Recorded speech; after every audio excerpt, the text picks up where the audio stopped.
শবে বরাতের রাতে দুটি মাত্র নাম আপনি পাঠ করুন, সকল অভাব দূর হয়ে যাবে, সকল গুনাহ আল্লাহ রাব্বুল আলামিন মাফ করে দিবেন, আপনার কপাল খুলে যাবে, আপনার মনের আশা আকাঙ্ক্ষা আল্লাহ রাব্বুল আলামিন পূরণ করে দিবে, যা চাইবেন সাথে সাথে আল্লাহ রাব্বুল আলামিন সবকিছু দান করবেন।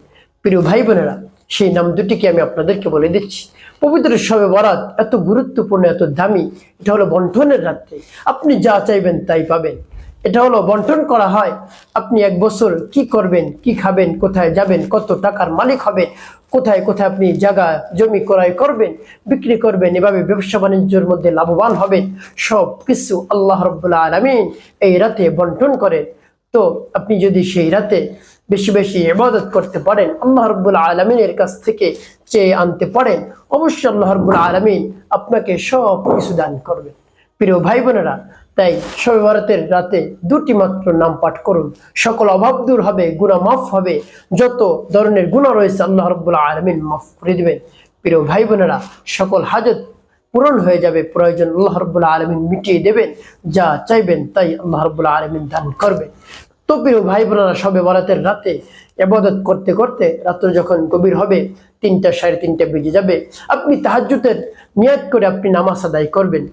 তাহাজ্জুদের নামাজ আদায় করে নামাজের মুসাল্লায় বসে আপনি এই নাম দুটি পাঠ করবেন, দেখবেন আল্লাহ রাব্বুল আলামিন আপনাকে কি দান করেন। প্রিয় ভাই বোনেরা, তাহাজ্জুদের নামাজ যখন আদায় করা শেষ হয়ে যাবে, কিবলামুখী হয়ে তারপরে আপনার মনকে স্থির করে আমলটি শুরু করে দিবেন।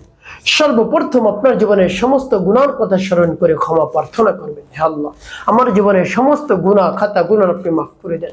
জীবনে যত ধরনের অন্যায় করেছি, অপরাধ করেছি, সকল ধরনের অন্যায় অপরাধ আপনি নিজ গুণে ক্ষমা করে দিয়ে আমার অন্তরকে পাক এবং পবিত্র বানিয়ে দেন। এভাবে আল্লাহ রাব্বুল আলামিনের কাছে আপনি বলবেন। তারপরে 3বার দুরূদ শরীফ পাঠ করবেন, সাল্লাল্লাহু আলাইহি ওয়াসাল্লাম, সাল্লাল্লাহু আলাইহি ওয়াসাল্লাম, সাল্লাল্লাহু আলাইহি ওয়াসাল্লাম। এভাবে যখন ইস্তেগফার এবং দুরূদ শরীফ পাঠ করা হয়ে যাবে, তারপরে আপনি সেই নাম দুইটি পাঠ করবেন। প্রিয় ভাই বোনেরা, আল্লাহ রাব্বুল আলামিন এমনিতেই খুশি হয়ে যান। তার যদি নাম পাঠ করা হয়, তার নামের জিকির করা হয়, তাকে যদি স্মরণ করা হয়, আল্লাহ রাব্বুল আলামিন বলেন, ওয়ালিল্লাহিল আসমাউল হুসনা ফাদউহু বিহা। বান্দা, তুমি আমাকে ডাকো আমার নাম ধরে ধরে, আমার সুন্দর সুন্দর নাম রয়েছে, সেই নাম ধরে ধরে তোমরা ডাকো। এই নাম দুটি যদি আপনি পাঠ করতে পারেন, সকল অভাব দূর হবে, সংসারে শান্তি আসবে, রহমত আসবে, বরকত আসবে। প্রিয় ভাই বোনেরা, মনের আশা আকাঙ্ক্ষা পূরণ হয়ে যাবে। প্রিয় ভাই বোনেরা, এভাবে যখন ইস্তেগফার দুরূদ শরীফ পাঠ করা হয়ে যাবে, সেই নাম দুটি পাঠ করে আল্লাহ রাব্বুল আলামিনের কাছে চাইবেন। আল্লাহ রাব্বুল আলামিন বলেন, আমার কাছে চাও, উদউনি আস্তাজিব লাকুম, আমাকে ডাকার সাথে সাথে আমি ডাকার সাড়া দিই। তো প্রিয় ভাই বোনেরা, অন্য কাউকে পাবেন না ডাকার সাথে সাথে সাড়া দেয়, আর এমন কাউকে পাবেন না যার কাছে সবকিছুই সদা সর্বদা বিদ্যমান থাকে। শুধু একমাত্রই আল্লাহ রাব্বুল আলামিনের কাছে সদা সর্বদা সবকিছু বিদ্যমান থাকে। তাই আপনি আর কারোর কাছে না চেয়ে আল্লাহ রাব্বুল আলামিনের কাছে সরাসরি আপনি ডাইরেক্ট চান, দেখবেন আল্লাহ রাব্বুল আলামিন আপনাকে কি পরিমাণ দান করছে। তো প্রিয় ভাই বোনেরা, এভাবে যখন ইস্তেগফার দুরূদ শরীফ পাঠ করা হয়ে যাবে, তারপরে সেই নামটি পাঠ করবেন।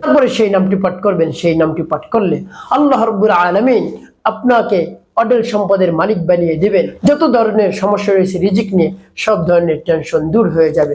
প্রিয় ভাই বোনেরা, চাকরি নেই, চাকরি ব্যবস্থা হয়ে যাবে, আল্লাহ রাব্বুল আলামিন করে দিবেন। আপনার সংসারে উন্নতির মধ্যে বরকত নাই, রহমত নাই, সব কিছুর ব্যবস্থা আল্লাহ রাব্বুল আলামিন করে দিবেন। সেই নামটিকে আমি আপনাদেরকে বলে দিচ্ছি, যেমন বিসমিল্লাহির রহমানির রহিম, ইয়া রাজ্জাকু ইয়া আল্লাহ, ইয়া রাজ্জাকু ইয়া আল্লাহ, ইয়া রাজ্জাকু ইয়া আল্লাহ। এভাবে পাঠ করবেন। এভাবে কতবার পাঠ করবেন?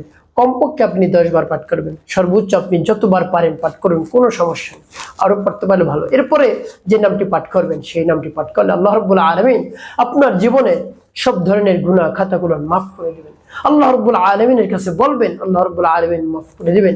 তার কারণ আল্লাহ রাব্বুল আলামিন হলেন অত্যন্ত দয়ালু, দয়াবান। আপনি তার কাছে যদি ক্ষমা চান, ক্ষমা প্রার্থনা করেন, তিনি খুশি হয়ে যান। যখনই গুনাহ হয়ে যাবে তার কাছে বলবেন, খুশি হয়ে যাবেন, গুনাহের জন্য অনুতপ্ত হবেন, লজ্জিত হবেন, সাথে সাথে আপনার গুনাহ খাতা আল্লাহ রাব্বুল আলামিন মাফ করে দিবেন। সুবহানাল্লাহ বিহামদি। যত বড় গুনাহ করেন না কেন, মাফ করে দিবেন। যদি আপনি খাঁটি তওবা করেন অবশ্যই আল্লাহ রাব্বুল আলামিন মাফ করে দিবেন। তবে বান্দার হক আল্লাহ রাব্বুল আলামিন মাফ করেন না। যদি অন্য কারো ক্ষতি আপনি করে থাকেন তাহলে তার কাছ থেকে আপনাকে মাফ করাতে হবে, তারপর আল্লাহ রাব্বুল আলামিন মাফ করবেন, এছাড়া মাফ হবে না।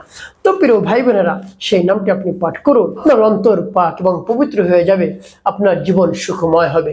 আর সেই নামটিকে আমি বলে দিচ্ছি, যেমন বিসমিল্লাহির রহমানির রহিম, ইয়া গফফারু ইয়া আল্লাহ, ইয়া গফফারু ইয়া আল্লাহ, ইয়া গফফারু ইয়া আল্লাহ, ইয়া গফফারু ইয়া আল্লাহ।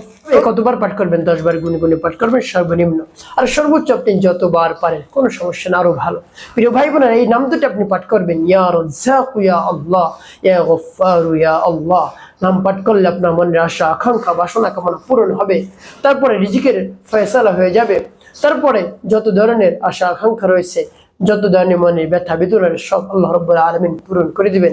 জীবনের সমস্ত গুনাহ খাতাগুলো মাফ হয়ে যাবে ইনশাআল্লাহ। প্রিয় ভাই বোনেরা, এভাবে আপনি আমলটি করবেন। প্রিয় ভাই বোনেরা, এভাবে গভীর রজনীতে তাহাজ্জুদ নামাজ আদায় করে আপনি যদি আমলটি করতে পারেন অবশ্যই আল্লাহ রাব্বুল আলামিন আপনার সকল ধরনের দোয়া দরখাস্ত কবুল করবেন। যখন আমলটি করা শেষ হবে আল্লাহ রাব্বুল আলামিনের কাছে দোয়া মুনাজাত করবেন, হে আল্লাহ, আপনি হলেন আমাদের খালিক, আমাদের মালিক, আমাদের হায়াত দাতা, জীবন দাতা, রিজিক দাতা। আপনি সব কিছু দিয়ে থাকেন, আমার মনের আশা আকাঙ্ক্ষা বাসনা কামনা পূরণ করে দিন। আমার সন্তান অবাধ্য, স্বামী স্ত্রীর মধ্যে মিল নেই, সংসারে আইনতির মধ্যে বরকত নাই, তারপর সংসারে শান্তি নেই, রহমত নেই, বরকত নেই। আপনি রহমত এবং বরকত দিয়ে আমার সংসারকে ভরপুর করে দিন। এভাবে আল্লাহ রাব্বুল আলামিনের কাছে আপনি বলবেন, দেখবেন আপনার সকল ধরনের আশা আকাঙ্ক্ষা রব্বুল কারীম পূরণ করে দিয়েছেন। প্রিয় ভাই বোনেরা, একটি কথা মনে রাখতে হবে, 5 ওয়াক্ত নামাজ আপনাকে আদায় করতে হবে, মানুষের কল্যাণে খেদমতে কাজ করবেন, অবশ্যই আপনার জীবন হবে সুখময় এবং শান্তিপূর্ণ ইনশাআল্লাহ।